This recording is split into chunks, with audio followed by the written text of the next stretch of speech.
Hello everyone, Shrimati महोदय with अपने girls college के इस यूट्यूब चैनल में आप सभी का बहुत बहुत स्वागत है। आज हम बात कर रहे हैं आर्थिक आदेश मात्रा की, यानी EOQ means economic order quantity, आर्थिक आदेश मात्रा। स्कंद प्रबंध नियंत्रण चैप्टर से दिया गया टॉपिक। इससे संबंधित कुछ न्यूमेरिकल्स क्वेश्चन आते हैं जो एग्जाम में पूछे जाते हैं, इंपॉर्टेंट भी है। तो ये आर्थिक आदेश मात्रा क्या है? आर्थिक आदेश मात्रा, जब भी कोई कंपनी अपना प्रोडक्ट तैयार करती है तो उसे कच्चे माल की आवश्यकता होती है। जब कच्चा माल उसके पास समाप्त हो जाता है तो वो नया ऑर्डर देती है कच्चे माल के लिए, और जो ये ऑर्डर होता है इसे ही क्या कहा जाता है? आर्थिक आदेश मात्रा। इसे मितव्ययी आदेश मात्रा भी कहा जाता है और इसे आर्थिक आदेश मात्रा भी कहते हैं। तो इसे फॉर्मूले के द्वारा, न्यूमेरिकल क्वेश्चन को याद करने के लिए हम एक फॉर्मूले का प्रयोग करते हैं। फॉर्मूले के द्वारा इसको समझाया जाता है। EOQ is equal to RO upon C। इसमें R ये है एनुअल रिक्वायरमेंट, यानी वार्षिक उपभोग इकाइयां। इसके अंतर्गत एक वर्ष की अवधि में जितना भी कंजप्शन होता है वो होता है वार्षिक उपभोग इकाइयां।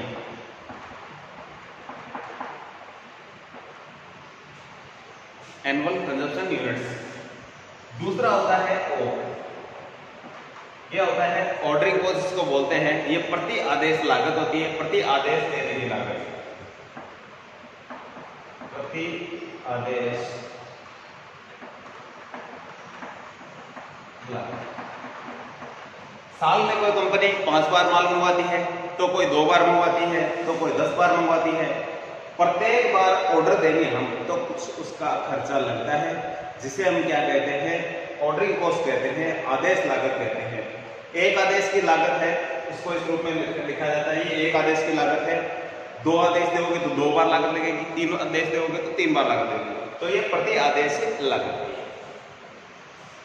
इसके बाद में है C, इसे हम कहते हैं कैरिंग कॉस्ट, यानी ये है भंडारण लागत।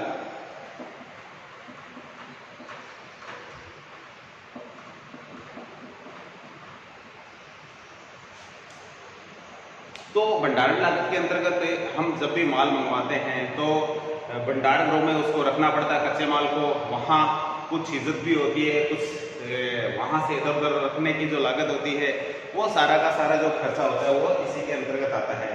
ये भी प्रति इकाई लागत होती है, यानी पर यूनिट्स जो खर्चा होगा, ये इस तरीके से इसको तो इस तरीके से इसको दर्शाया गया है।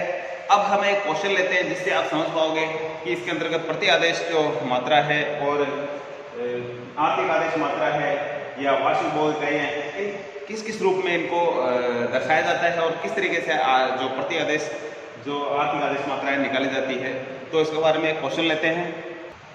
तो हमने एक क्वेश्चन लिया है, इसमें आप देख रहे हैं कच्ची सामग्री उपभोग इकाइयां वार्षिक है, ये है 2000। ये वार्षिक ही होती है, वार्षिक नहीं दी है तो इन्हें हमें वार्षिक लेना होता है। प्रति आदेश देने की लागत है वो 30 रुपया है और प्रति इकाई भंडारण लागत है वो 3 रुपया है। तो इसके लिए हम फॉर्मूला लगा रहे हैं हमारा। बुक्स में आप देखेंगे तो इसे इस फॉर्मूले को कुछ दूसरे रूप में भी लिखा जाता है EOQ का, लेकिन बात यही आती है same 2CO upon I। Same ही चीज है। जो एनुअल रिक्वायरमेंट है वो यहाँ इस फॉर्मूले में सी है, एनुअल कंजप्शन के रूप में दिखाया गया है। O ऑर्डरिंग कॉस्ट सेम है, I को यहाँ जो भंडारण लागत है, ठीक है, जो कैरिंग कॉस्ट के रूप में दी गई है, उसके रूप में दर्शाया गया है। तो किसी भी फॉर्मूले का यूज ले सकते हैं। ये सीधे सीधे आप जब फॉर्मूला लिखोगे तो उसका नीचे विवरण देना चाहिए ताकि पता चले कि अभी इसका मतलब क्या है, इसका मतलब क्या है। इसी प्रकार से यदि हम ये फॉर्मूला लगाते हैं तो इनका भी सबका I के बराबर इसका लिखना है, O के बराबर और C के बराबर, इस तरीके से। तो ये फॉर्मूला और ये फॉर्मूला दोनों एक ही है, नाम बदले गए हैं, तो ज्यादा कंफ्यूजन इसमें नहीं होना है हमें। अब हम क्वेश्चन करते हैं। फॉर्मूले के अनुसार सबसे पहले दिया गया है हमें 2 इंटू आर एनुअल रिक्वायरमेंट है वो है 2000 इकाइयां इंटू ओ, ऑर्डरिंग कॉस्ट हमें दी गई है 30 अपॉन इसके नीचे आएगा 3। तो इनको आगे थोड़ा बढ़ाते हैं तो ये आ जाता है, इसको हम कट कर देते हैं तो यहाँ 10 आ जाएगा और इसको आपस में गुणा करें ये आता है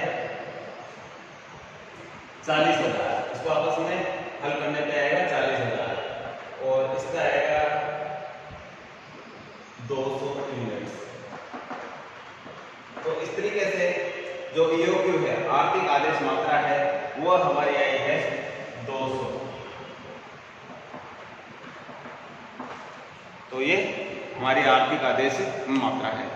अब हमें यदि और भी कुछ आगे जानना चाहिए इस फॉर्मूले के द्वारा कि ये हमने एक आदेश दिया है और एक साल में हम कितने, हमारी जो रिक्वायरमेंट रहती है वो है 2000 इकाइयां है, तो आप ये भी पता लगा सकते हो कि आपने कितने आदेश दिए थे, कितने ऑर्डर दिए थे, कितना खर्चा लगा था आपका। तो आप यदि थोड़ा सा इसको आगे बढ़ाएं समझने के लिए तो मैं आपको यहाँ दिखाना चाहूँगा कि आपने कितने ऑर्डर दिए हैं। आपने एक साल में 2000 इकाइयाँ मंगवाई है और 201 ऑर्डर में मंगवाई है। तो आप नंबर ऑफ ऑर्डर निकालें,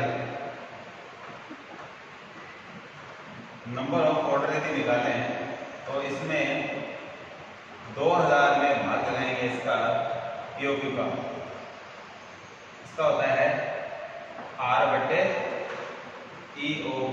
नंबर ऑफ ऑर्डर का एक फॉर्मूला है। तो यह आएगा कि आपने कितने ऑर्डर दिए थे,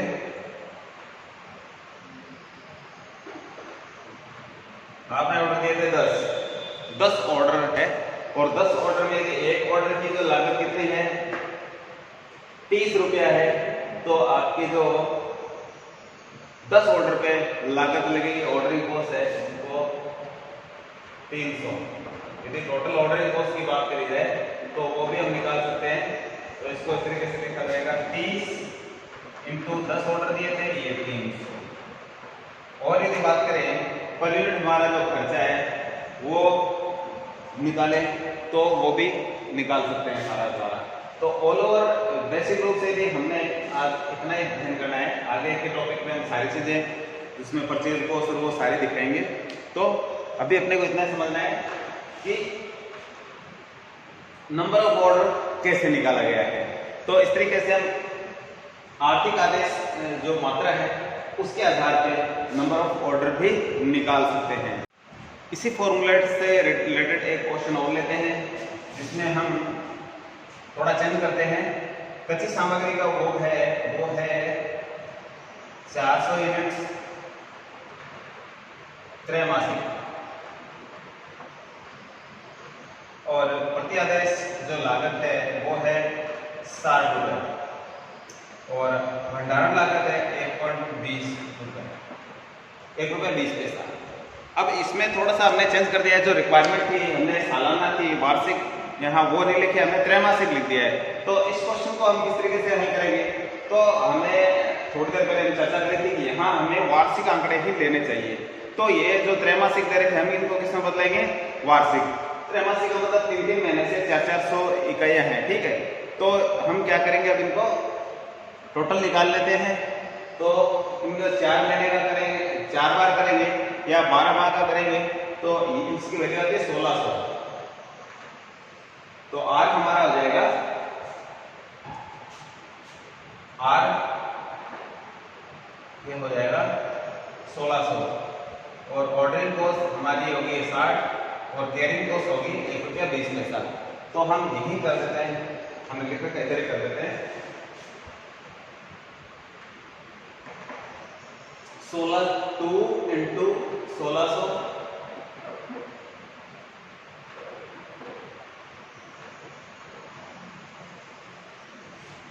आर रिक्वायरमेंट लिख दी हमने। इसके बाद में ओ लिखना है, ऑर्डरिंग कॉस्ट लिखनी है। तो ऑर्डरिंग कॉस्ट हमारी है 60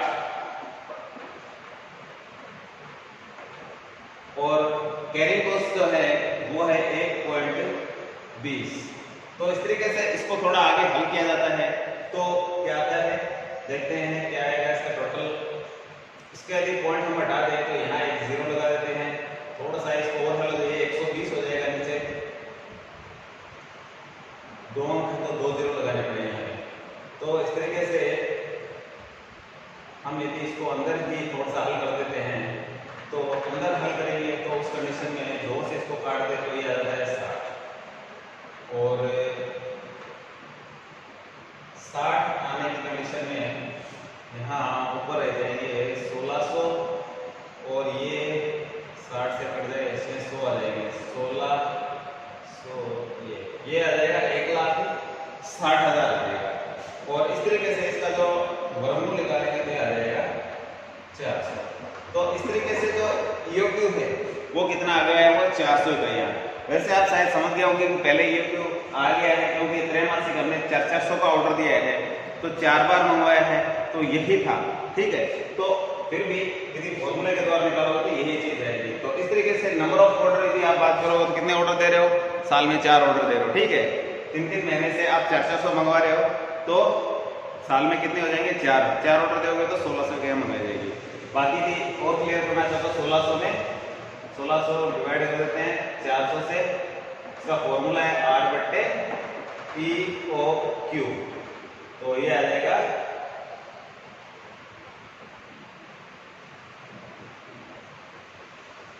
4। तो 4 ऑर्डर इसका क्लियर हो जाएगा। तो इस तरीके से आज की वीडियो में इतना ही, मिलते हैं नेक्स्ट वीडियो में, धन्यवाद।